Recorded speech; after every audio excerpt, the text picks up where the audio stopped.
Let me start with you, Kelly. Can you give me a sense, as you are looking forward with your research, how large scale will the build out for AI be? How large is this build that we're taking on? Yeah, so that is the million-dollar question, really. So far we're projecting around an extra 10 to 11 gigawatts per year globally to be added to the data center industry. And so far we've calculated pre-DeepSeek that around 30% of that was for the high-powered GPU chips. So you could say post-DeepSeek, maybe that 30% could squeeze down a little bit, but a big bulk of that is kind of for inferencing and all these other AI sort of adjacent equipment things. But that is a lot bigger. That's generally about twice the size of what the industry was adding. So it's a bit more power than folks were used to. The other key thing is, so that's just in the next 5 years, adding around 10 gigawatts a year, around half of that more than was expected pre-ChatGPT. And the key thing is that so far, a lot of that in the next 5 years is expected to be in the States, I would say the bulk of it. Whereas before, pre-ChatGPT, there were definitely huge additions in the States, but a lot of the big energy of the Microsofts and the Amazons and the folks building data centers were out in the rest of the world as they were filling in building data centers in countries where they didn't have them. When ChatGPT happened, we got the sense of this, stop all that, we need more power. There was this big panic and this sense we need all this in the States, because that's where the initial models are being trained and that's where the use cases are started.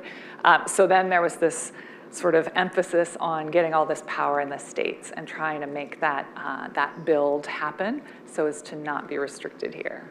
So 10 gigawatts, give me a sense for what that looks like in terms of data centers. Is there are we talking about building one 10 gigawatt data center a year or several? Right. So the typical, I would say maybe a few years back, a little before ChatGPT, the typical data center size would be maybe a 10 to 20 megawatts. They've gone to be 80 to 100 megawatts per building. And then now you're getting these campuses with multiple 100 megawatt buildings of a gigawatt. So you have folks asking for a gigawatt in Iowa or a gigawatt here. They're looking for that much power in one place, which is very unusual. Before this, we had them kind of sprinkled around and a little bit smaller. So Ben, I'm going to turn to you next. We've been talking about power. What we're meaning there is computing power. There is also this massive electricity need that comes from building out all of these new data center capabilities. Can you give me a sense of what are the energy needs looking like now? What do they look like moving forward? So let me take a step back and set the scene. What was happening before data centers kind of came on the power sector's radar, because I think folks in here broadly are not energy power people. Prior to the ChatGPT kind of craze, which kind of hit the power sector towards the end of 2023, started to kind of recognize the power implications. You're seeing a pretty rapid clip of retirements of thermal, kind of coal, older gas resources. At the same time, wind, solar, batteries really on the rise. They were stuffing queues across the country. Problem is they weren't making it out of the queues, getting into construction. Transmission, which we had done a great job building out decades ago, is now at a snail's pace. And you need transmission to bring new supply from these new resources from where they're generated to where the power is needed. Local opposition, citing permitting challenges, sharply risen in the past couple of years and has not abated. And regulations that constrain the ability to develop or use fossil generation resources, which has traditionally been kind of a foundation for our power infrastructure, were being put into place. And so painting a bit of a dire picture, And that's before the data centers started to emerge on the scene. Data centers hit the scene kind of late 2023, and then projections just kept creeping up, hitting the gas, especially in the near term. The power sector can't respond on a dime. People make 10, 20, 30-year investment decisions. And so, what you have is demand emerging much faster than you can, respond, building, new wind, solar batteries, even gas. And so you see a very rapidly tightening supply-demand balance.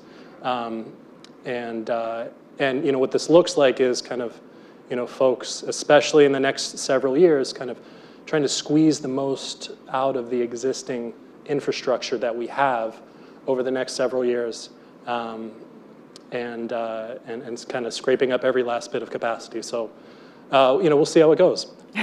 And just to add, for us on the data center team, all of a sudden, beginning of 2024, late 2023, we had utilities calling us, and we had never had utilities calling us before, and they were all calling saying, data centers, they want all this stuff. What's real? What's not real? How much are they going to need truly?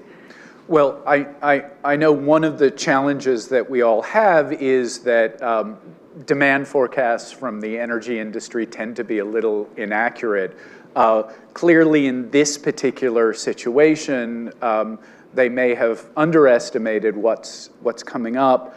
I am wondering, when you talk about, Ben, them scraping up every last bit of capacity, what does that look like in practical terms? What is changing? And I'm thinking specifically about energy transition, net zero goals. How is this affecting those?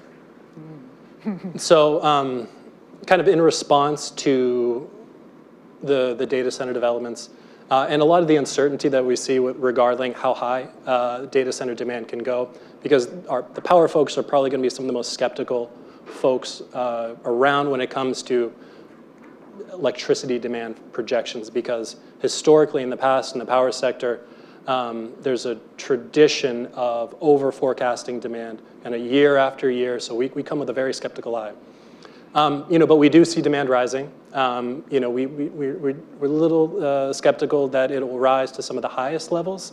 But when we model out, over the next several years, and when we talk about kind of scraping up every last kind of megawatt, gigawatt of capacity, what that looks like, and this is playing out right now, is some of the expected retirements of your oldest resources, your coal, older gas resources, those are being pushed out. We've seen over the past 20 months, about 20% of the coal capacity that has been announced to be retired over the next 10, 15 years. Timelines have either been pushed out by 3 or 4 years, or they've converted to gas, which will help them kind of comply with emissions regulations and stay in the mix a bit longer. You see nuclear plants that have been recently retired that can be revived and brought back online in a relatively short period of time. There's a limited number of opportunities for those. There's about 3 facilities that can be brought on pretty quickly. There's a bit of an opportunity for uprating those some existing nuclear plants. Again, just a couple, few gigawatts here and there. They're even talking about VC Summer, which stopped construction.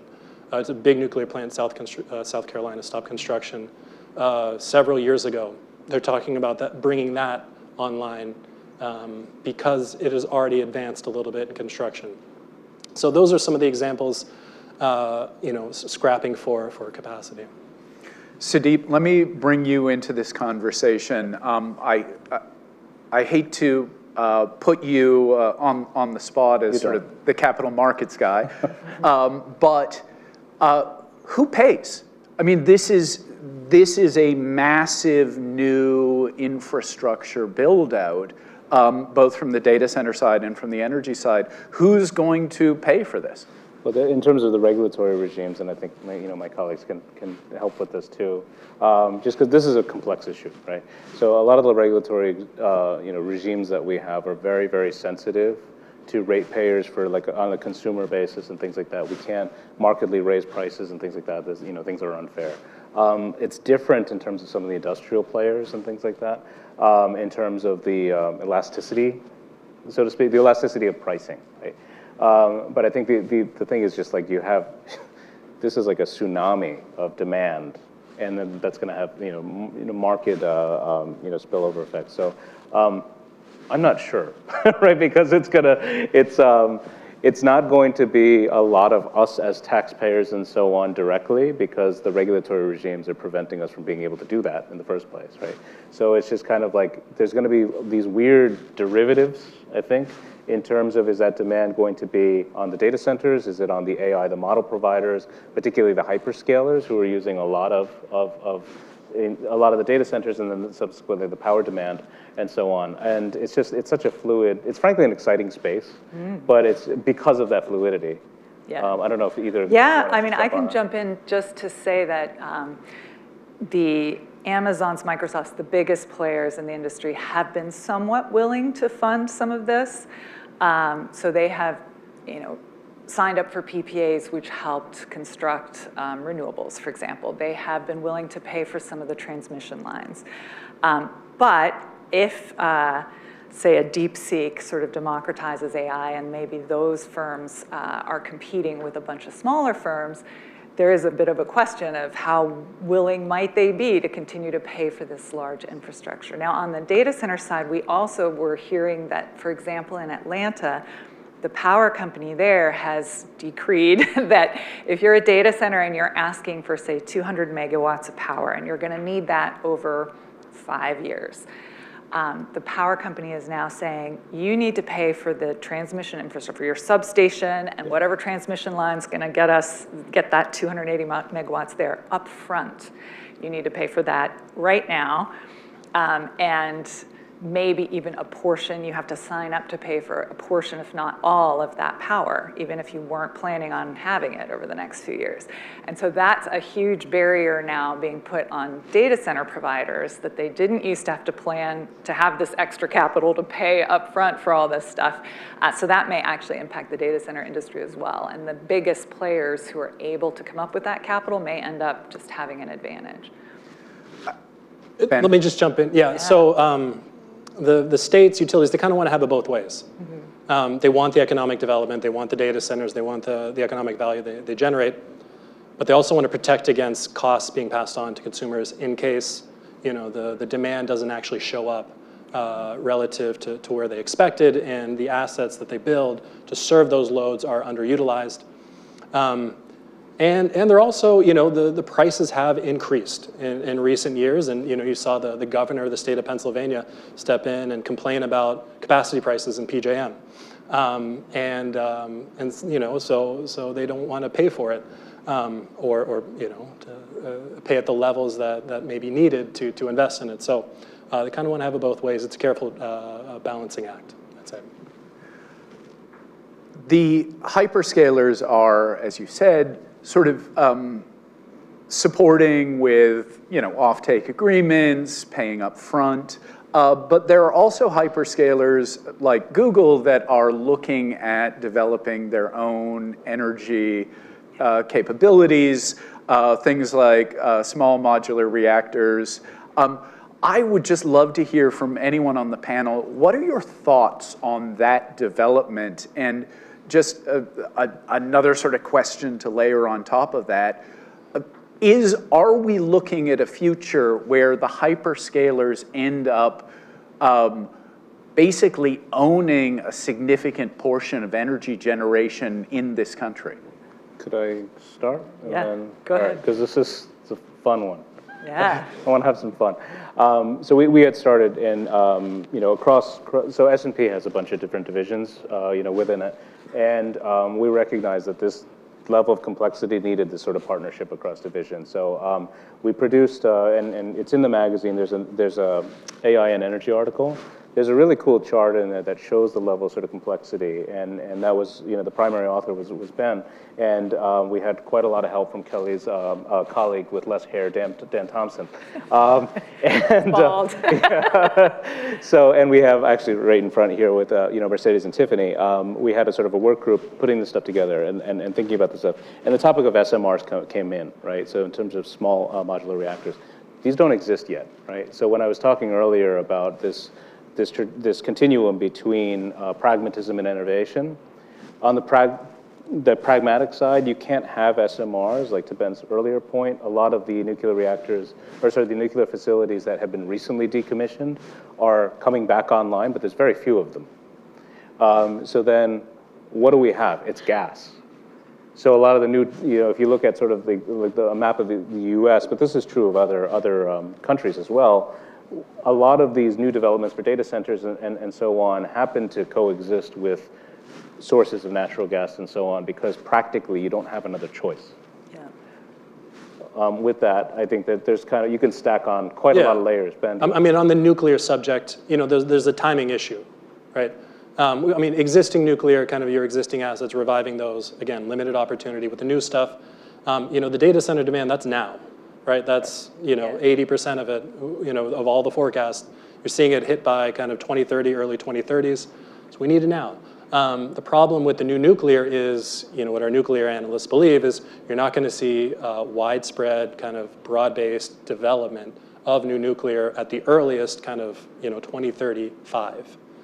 Right, so what do you do between now and then? There's a lot of questions. And then a little bit onto the broader technology aspect. We see the lion's share of kind of the decarbonization narrative being driven by kind of your cheapest, most available, kind of quickest to market technologies, solar, batteries, maybe to a certain extent wind. And then to get to that last kind of 10, 20% of decarbonization, you're going to need some newer technologies. It's unclear which ones are going to win out. The technology companies are investing in a portfolio of options that are actually going to may help accelerate kind of the time to market for those and get to that last kind of sliver of emissions reduction. But that's kind of how we view it on the power team. Yeah, looking at things like geothermal, ways to offset the intermittency of the cheapest technologies as well. So yes, I think one way I think about who's going to end up owning this, first, they are being forced to add some of their own power plants, particularly in Ireland, where Ireland just said, you are not building a data center if you don't bring your own power plant. But they don't love that. I mean, they would rather hire someone else to build and run the power plant. But they will end up sort of controlling a lot of these. And one sort of equivalent case that I think of that is maybe cheaper and easier is the subsea fiber, which has also become very highly owned by these top hyperscalers. So it's a very similar thing. You've taken what was a shared resource and maybe public resource and privatized it for these very particular companies. And there are bigger questions about what that means for competitiveness, around whoever might want to compete with them. But we'll leave those for now. But yes, lots happening there. I'm curious, there is obviously power demand for energy demand for data centers. Yeah. What are other things that data centers that are being built out, particularly for these large language models, what are other conditions that are necessary for those data centers? You want to go or me? So the big data centers, the big change for the AI are the modeling and the chips required. So the chips currently, and of course, DeepSeek might adjust that a little bit, but most of the chips are much, much higher density. So if you had, say, a rack of equipment before, the typical rack was a 5 kilowatt rack. That's what you had. These new chips require 50 kilowatt to 100 kilowatt racks. So 10 times the amount of power in the same square footage, which has all kinds of implications just on the technology of the data center and how to cool it. So there's a lot of implications around the kinds of cooling. You pretty much have to use liquid instead of air. It sets up a lot of changes in your data centers, and we've sat in on all kinds of panels on even just the electrical interference from that much power going to a certain location creates a lot of challenges for data centers to solve.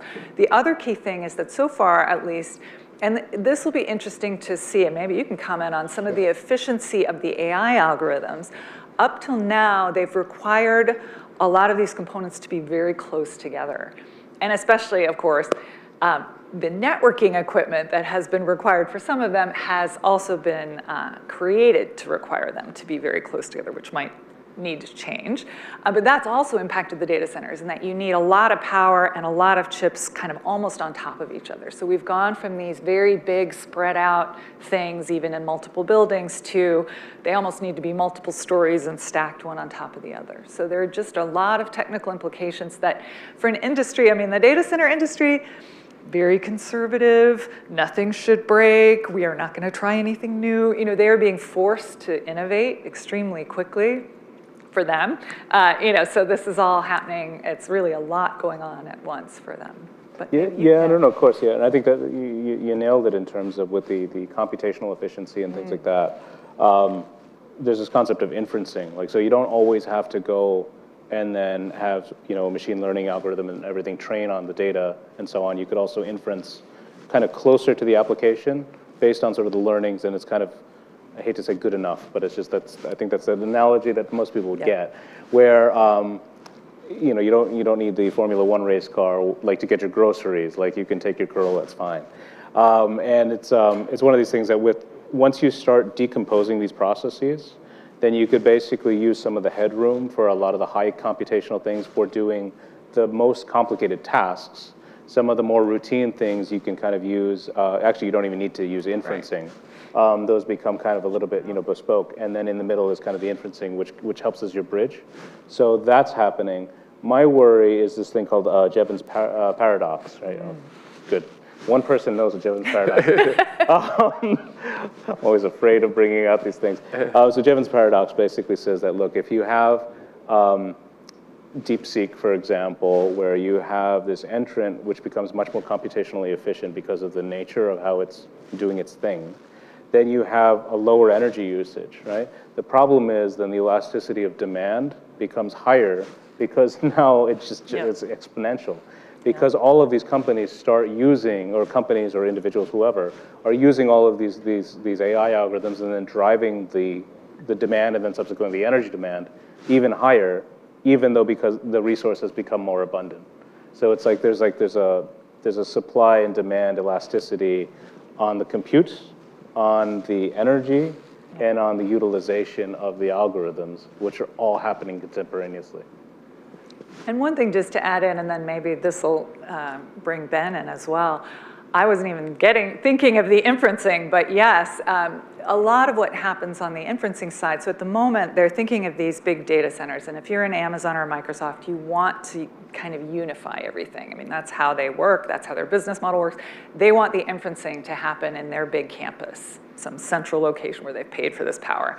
And they've asked for 1 gigawatt in Iowa, and that's where they want the inferencing to happen. But a lot will depend on the use case for that inferencing. So if your use case is self-driving taxis here in Manhattan, you're not going to run those out of Iowa. You know, your inferencing is going to need to be a lot closer to where your use case is happening.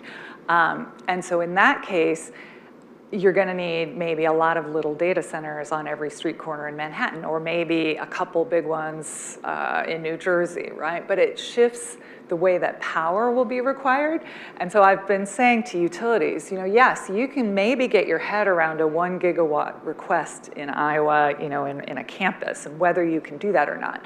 But if 10 years from now you've found yourself having to add another 500 megawatts in Manhattan, right? That wasn't even one request, right? That adds a whole extra dimension to what power companies are going to deal with.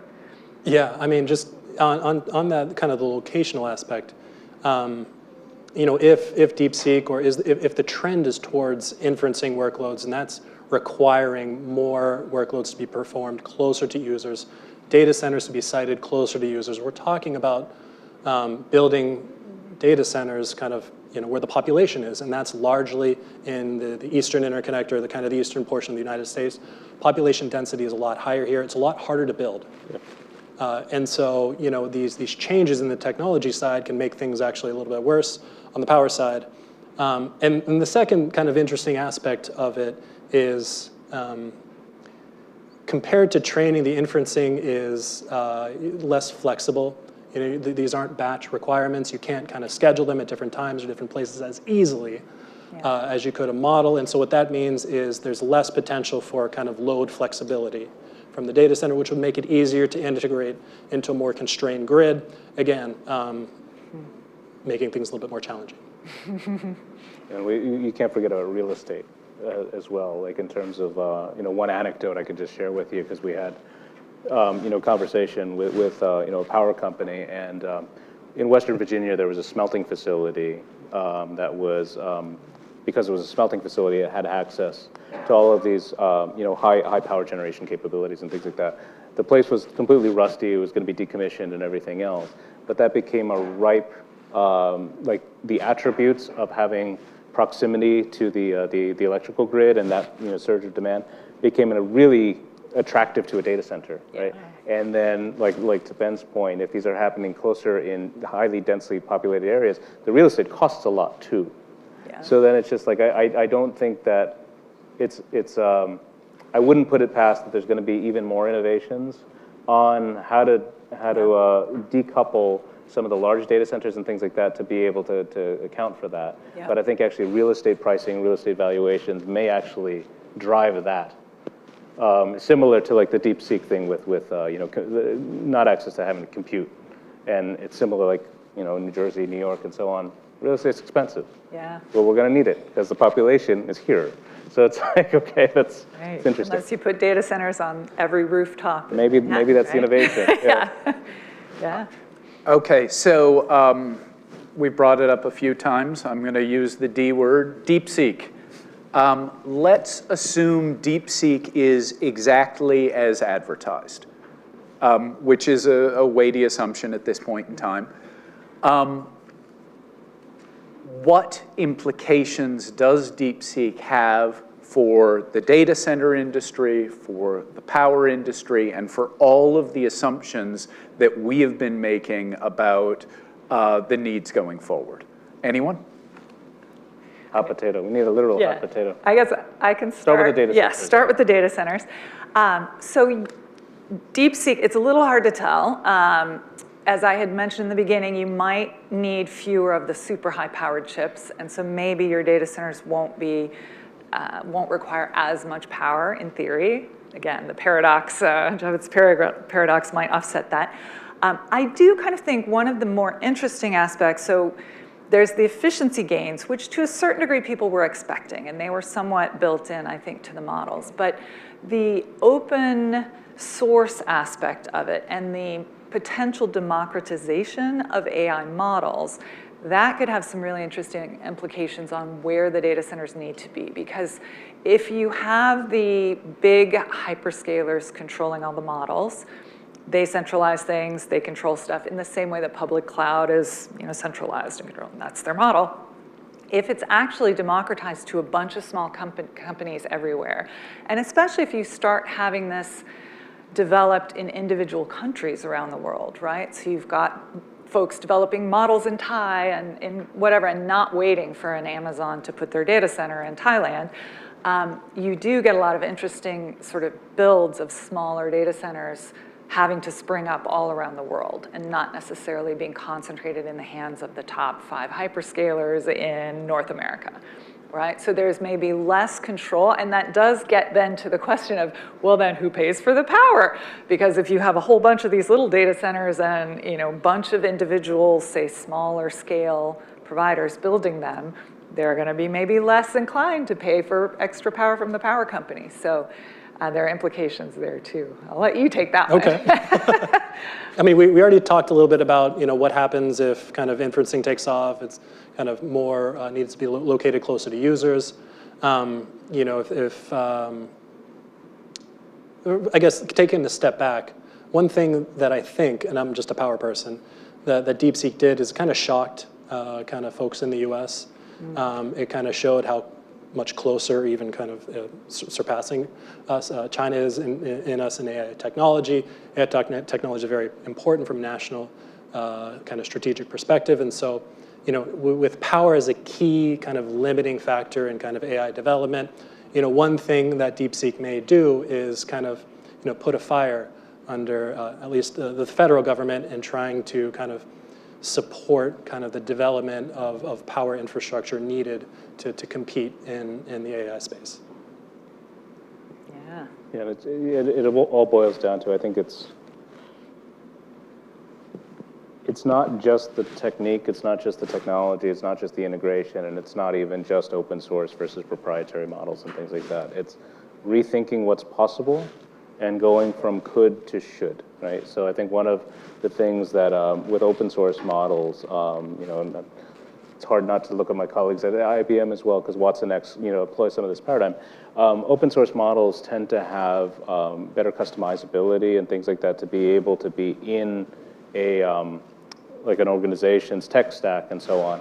And that actually helps with some of the things we were talking about earlier with governance and security and things like that. So if it becomes one of these things that the art of the possible allows this conversation of what could be and what should be, then it ends up sort of changing the game. So like the thing that I kind of, as an innovation person, I like about like the whole DeepSeek conversation is it allows you to kind of hit pause and rethink, wait a minute, let me challenge my assumptions of how I think the world works, because very clearly it works in very different ways than what I was thinking before. And that nonlinearity, I think, actually kind of makes it really interesting. It's challenging, but I think it becomes very interesting for organizations of all types. All right, we will open it up to any questions from the audience. I think we have one over here.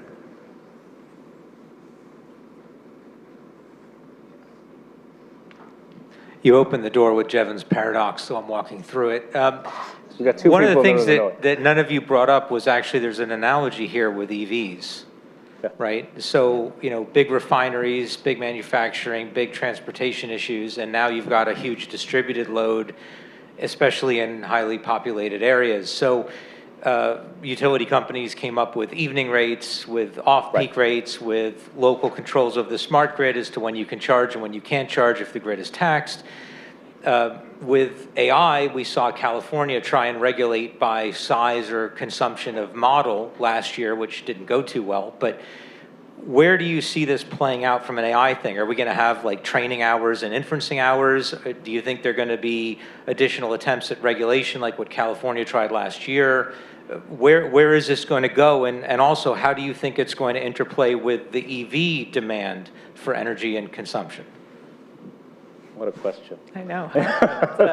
I think all of what you mentioned is possible, right? Yeah. Like in terms of, I think that because what you're talking about is not really technical innovation, but business model innovation. Exactly. And I think that's going to require sort of a rethink. And again, I think because there's a lot of skin in the game from a consumer, a taxpayer, a business, and whether that's a for-profit business or non-profit business, government organizations and everything, I think all of that has to have some interplay. With the EV thing, I think the particular connection that I think of, and again, this is a little bit narrowing, right, is with autonomous vehicles, because like Kelly was saying, in terms of the data center demand, it's very different because of just the nature of needing to have real-time telemetry of instrumentation and things like that, being able to feedback and say, okay, well, what do I do under what circumstance? And have all of that done in real time. So a lot of that is actually pretty native to the car itself, but a lot of the newness, like of things that might be a little bit unique, won't be, which then you need technologies to grow, like even edge AI, which becomes, I'm just stacking on lots more layers, but it's like, it is a complex thing, and I think you probably need new business models or changed business models, modulated business models, to deal with all of this and be able to kind of be able to supply the demand, but also potentially profit from it and so on. Yeah, and just to add in maybe before Ben, we will see some of the pricing models and the business models adjust. So There again, if it's in the hands of the hyperscalers, if you're an Amazon or a Microsoft, you're going to adjust your pricing to encourage inferencing to happen at a different time from modeling. And they're still working that out. I mean, we're still getting the sense they're kind of trying to figure out that model and how that's going to work. But it's in their interest. They want this stuff to be running a certain way. They will respond to incentives from the power companies, but it's still unclear kind of how much control they'll have. And the power companies are a bit worried about that as well. But maybe I'll let you take that. The only thing I'd add to that is, states, utilities, I think their primary focus is going to be protecting consumers. Yeah. Yep. They don't want to be caught with spending money on something that will be underutilized, because they're going to have to pass on those costs to the rest of their consumer base. So it's going to be kind of on the data center operators, the big tech, to respond to kind of the limitations of the power sector. And they can do that by bringing their own power or by kind of being a little bit more flexible with their operations. Right now, what we're seeing a little bit more of is frankly, just bringing their own power. But that could evolve over time as both sides of the story change. So. Yeah, we talk about it a bit in the industry. Oh, because the cryptocurrency folks are all about the flexibility, right? So they've built that into their data center structure, but everybody else has not done that. And so it's a question of whether everybody else will kind of take on some of those characteristics, or what's going to adjust where. Sorry, go ahead. So you hit on, I think, in a great way, the sort of the mega scalers and what they're doing at a central level. You talked about the decentralization of energy and potentially cloud compute, which is probably going to happen, I would think. Take it to sort of the next stage. If you think about edge computing and the power of edge devices, and if you look at Apple's strategy of most of the inferencing is going to be done on the local device. Exactly. And I would argue much of these models will end up sitting on your device as well. Yep. How would you envision over the next 3 to 5 years, if that happens the way at least I would envision, it could dramatically affect all of these existing strategies and capital spend? If much, in fact, of the compute will take place on local devices and you don't need these massive data centers and infrastructure that you have at least forecast over the next 3 to 5 years. Yeah, that is the big question, definitely. How much of the inferencing will be on the devices versus some central location?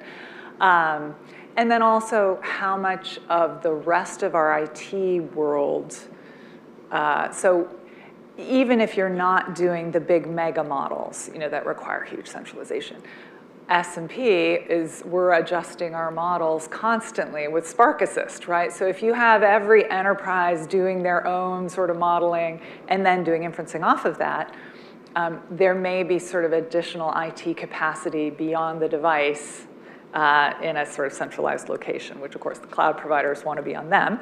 But yeah, that is the big question, is kind of that adjustment. How much of this is going to move to the very edge?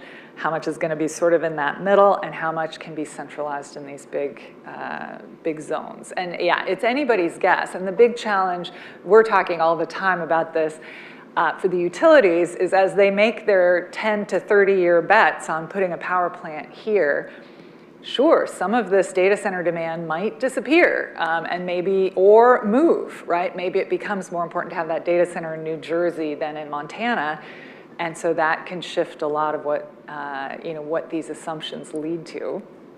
Now, yeah, and I'll let you jump in. Yeah, no, some of the facilitator, so in Frank's presentation at the very beginning, at the end of his pizza story, it basically, one of the outputs was also cognizance of what Frank likes, right? And I think that's going to be helping with the orchestration of where is the demand, what is the demand, and why. And I think that's going to be the traffic director, so to speak, of is the inference on device, what type of inference you're talking about, because it's going to be able to learn all of that, essentially the network effect and cumulative effect of all of that processing. So I think that's going to be the thing to watch as the orchestrator. I apologize. Oh, okay. One more question, and we'll be brief this time. All right, sorry. So one of the arguments for the use of natural gas is that we're powering the compute, which will then give us AGI, which will solve the climate problem. What's your thoughts on that theory? I'll start. A lot of the innovations we've seen, at least in the power sector, with AI have mostly been incremental. Let's dispatch the battery a little bit better. Let's predict weather a little bit better, in the near term, so we can kind of respond a little bit better with operations. What the power sector needs is more of a step change, which requires kind of more complicated, kind of invasive processes. And because power is so integral in our daily lives, we have to be very careful with implementing new technologies. That's why utilities are some of the most risk-averse companies in the world. And so kind of implementing some of those bigger step change technologies, if they come about, could potentially introduce new kind of risk vectors. And so we're going to be very careful with those. Those are going to take a little bit longer, if they do come about. And so, we're still kind of stuck in an environment where it's challenging to build. There's new demands coming. You have to serve it with whatever resources you have available on the grid. And largely what that means is, kind of leaning more heavily on your existing fossil in the near term. Longer term, different story, but that's kind of the story right now. All right, Ben, Kelly, and Sudeep, thank you so much for joining me. Thank you.